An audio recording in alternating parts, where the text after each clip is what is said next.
Hey everyone, welcome back to my channel Armor Gaming and welcome back to Monster Analysis. Today I'm going to be analyzing Ape-X. This gorilla is one of the most spectacular cases of animals reworked into monsters. He was genetically modified and put into a high performance war sensor.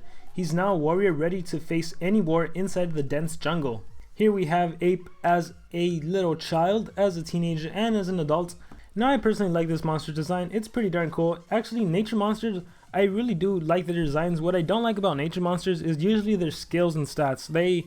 So far, Sourcepoint hasn't really released a really good nature monster. Don't get me wrong, there's pretty good nature monsters, but I mean like a really good nature monster that just stands out. Like, you know, we look at Dark, we have Krampus, Barbatos, we look at Thunder, we obviously have Voltix, Xyla, we look at water monsters. The whole genre of water monsters are just spectacular. Magic has a bunch of good monsters. Like, so many elements have such good monsters. I think nature is still lacking a really like poster monster. So hopefully we can see one soon. And I got a little sidetracked, but back to analysis. Stats: power 3509.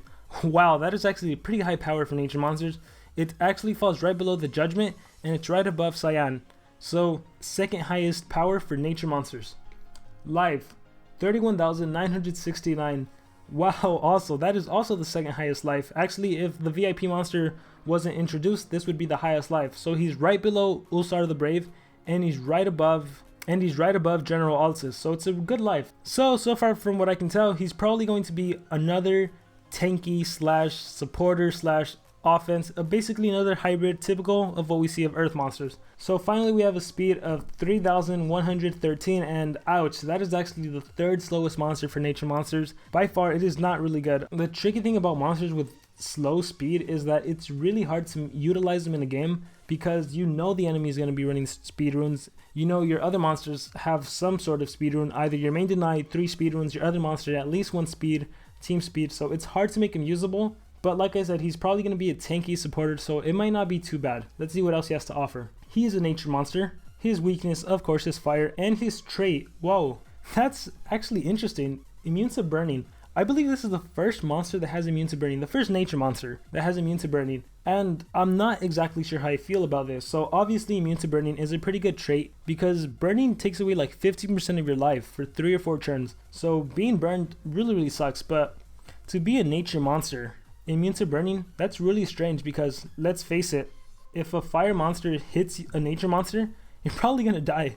Like, at least in 2 hits you're going to die, because fire monsters are usually all attackers, and if a fire attacker is attacking a nature monster, you are gonna take heavy hits. Like, I don't think it matters if you have immunity to burning or not, you're gonna die in 2 hits.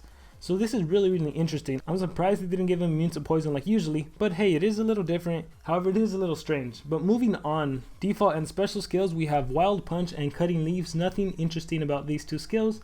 However, we have a special called Protector of the Jungle. And let's see if the skill fits the name. Protector of the Jungle deals very heavy nature damage, 65 damage, heals by 25%, may give regeneration to all allies. So this is a pretty good skill. It does say heals by 25%, but right here it says 10%, so I'm assuming the description is going to be correct. And regeneration to all allies, that's always super good. So definitely a good supportive skill. He heals himself while giving his team regeneration. A really good special in my opinion. Skills group 1, we have Venomous Vines, 35 damage, 26 stamina, no cooldown, 50% chance to poison. We also have Vengeful Wilderness, AoE, 25 damage, 31 stamina, 3 turn cooldown. This is odd. I never understand the high cooldowns on weak attacks. I guess it's just to be an introduction to the monster's future skills, so we're probably going to see an AoE later on. And Restoring Strike, this is probably going to give regeneration or heal, and it does just that. Deals low nature damage, heals by 10%, 30 damage, 26 stamina. You really won't be running this skill, any of these skills at all. So that moves us on to skills group 2. Mysterious Toxins, 50 damage, 28 stamina, 2 turn cooldown, deals heavy special damage, may poison target. So it's just a standard poison skill, 50 damage, 28 stamina. Like I said, this monster has a high power, also a high life. This definitely looks like a skill worth running if you make your monster an offensive build. So next we have a skill called Rise Ally. Target heals by 40%, and it has a 3 turn cooldown. Like, wow, I don't know what to say about this. That seems really high, and actually compared to the 2 breedable legendary monsters, Nemstrinus, however you say his name, we have a skill called Healing Savia, and it's the same thing. Heals 40%, it's only 16 stamina, and has a 1 turn cooldown. 1 turn cooldown, 16 stamina, right? Going back to Ape over here, 24 stamina, 3 turn cooldown, same thing. And actually, if we take a look at another breedable legendary, Lao Mu, really good breedable legendary at that, like really good. Scrolling down, we have a skill called Revivify. The same thing, heals 40% of life, 26 stamina, 2 turn cooldown. So compared to Ape-X, 24 stamina, 3 turn cooldown, that seems excessively high. Don't get me wrong, the skill is good. I mean, the effect of the skill is good. 40% life heal is good, but that's such a high cooldown. I don't know how I feel about the skill. I need to see the rest of the skills before I can either recommend or not recommend this skill. We also have a skill called Wild Venom. Deals low nature damage to all enemies, may poison all targets. Now this is good. This is a really good skill. Not only is it 30 damage, 35 stamina, that's not really what matters. What matters is it's only a 2 turn cooldown. Poison lasts 4 turns. And you know, I mentioned earlier we have Vengeful Wilderness, 25 damage, 31 stamina, 3 turn cooldown compared to Wild Venom. Like a lot stronger. Sure, it's 4 more stamina, but the cooldown is smaller, so definitely a good skill. Right now, as of right now from skills group 2, Mysterious Toxins and Wild Venom seem like 2 really good skills. Rise Ally, good skill effect, but that cooldown is just super high for my liking. Moving on to skills group 3, we have The Jungle Lives. Deals heavy special damage, heals by 25%. So normally I'm used to seeing heals by 30%. I don't know if that'll get buffed or not, but 25% is what it says right now. 55 damage is good. 30 stamina, 2 turn cooldown. Pretty good skill. I like it, especially if you make him an attacker. Pretty good skill. Moving on, we have Mend the Wounded. All targets heal by 30%. Again, if you're making him a supportive tank, it's a good skill to have. Heals your allies by 30%. However, it does have a 3 turn cooldown, which again seems pretty high, but not as bad as Rise Ally, which also has a 3 turn cooldown and only heals one of your monsters. So in this case, I really would prefer Mend the Wounded over Rise Ally. And last but not least, we have Survival of the Fittest, and it deals very heavy nature damage, may poison target, heals by 20%, and 55 damage is good. 33 stamina seems a little high, and ouch, again, a 4 turn cooldown. That is pretty darn high for my liking. Like, I like the effect, poison and you heal yourself. That's awesome.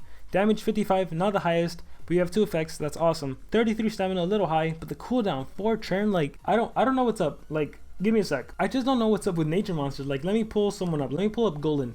4 turn cooldown, 3 turn cooldown, 3 turn cooldown. It's just a stun, right? Lots of monsters have stun with no cooldown or 1 turn cooldown. Like regeneration, 3 turn cooldown to give yourself regeneration and only 40 damage. Ape-X, Golden. What is up with the high cooldowns? I don't understand. I really don't understand. And I guess you can argue that this monster has pretty good stats other than his speed stat. You know, his power and life are the second highest. So I'm just gonna try to do my best to give you what I think are the best skill set for this monster and runes. So with this monster, I say give him a life rune, give him a speed rune, give him a strength rune. And you need the speed obviously to compensate for his low speed. Life rune, you always want to capitalize on his best stat. And strength rune, that's to give him a fighting chance if he's ever left alone. This monster is the kind of monster that it really can come down in team wars or PvP or whatever to he's the only monster alive. And you can potentially win because he has such a high life and you know his skills will heal him. The Jungle Lives. So with those runes, you would want to run Mysterious Toxins, Wild Venom, The Jungle Lives, and Survival of the Fittest. And you know you have a really good chance. The Jungle Lives, of course, heals by 25%. Mysterious Toxins poisons the enemy, so you're pretty good there. Like, you don't really need to worry.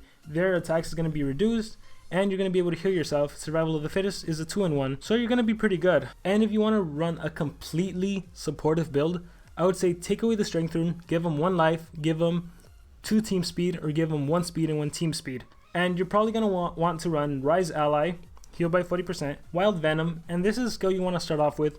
You want to start off with Wild Venom, weaken all the enemy monsters, you know, give them poison, they lose 20% of their power, or 19 I think in the game, and they lose life 10% every turn for 4 turns, so it's really good. Mend the Wounded to heal, it's a AoE, it's a team heal by 30%. Again, this build is completely supportive, you're healing your team. And Survival of the Fittest, deals a bit of damage, you poison and you heal yourself in case you ever need it. That would be my recommended skill set. The reason I said you don't need a strength rune, you gotta look at it. Rise Ally deals no damage. Strength rune would be useless. Wild Venom, yeah, it deals damage, but it's an AoE, it's not the strongest skill. Mend the Wounded, again, deals no damage, so you don't need a strength rune. Survival of the Fittest, yes, it's a damage skill, 55 damage, but the cooldown on this, you really won't ever be using the skill that much. You know, if you use it once, your opponent's gonna get 4 turns before you can use it again, so you don't need a strength rune. Give him 2 team speed, 1 team speed, like give him some combination of team speed, and a life rune. You definitely want to maximize on his high life. As far as what team I think this monster works best in, definitely a team that has a main deny, a main attacker, and this monster is there for support. You know, he's basically there to heal your attacker whenever he takes hits, heal your deny monster whenever he takes hits, That's really his only purpose if you make him supportive. If you make him offensive and run Mysterious Toxins, Wild Venom, The Jungle Lives, Survival of the Fittest, then he at least has a fighting chance, and that's actually the build I would recommend more. In my opinion, support isn't that helpful. I just like having a main deny and 2 attackers, a main deny, an attacker, and like a secondary attacker. So it's really up to you. Overall, I'm a little dissatisfied with this monster. I definitely don't predict people using him in war that much. Yes, he can be incredibly tanky, but when you have monsters like Sarah, Lamu, Cyan, General Alsis, the Judgment, I really don't see much of a use for this monster. His cooldowns are high, his skills aren't the greatest, they don't deal that much damage. So yeah, that's all I have to say about this monster. I hope you guys enjoyed the analysis. If anyone thinks I may have misanalyzed this monster, please let me know in the comments, because honestly I just had a difficult time liking this monster, so I don't know if that may have biased my opinion. But yeah, in the end, I hope you guys enjoyed the analysis. Looking forward to reading about your guys' insight, and let me know who you want me to analyze next week. I'll see you guys then.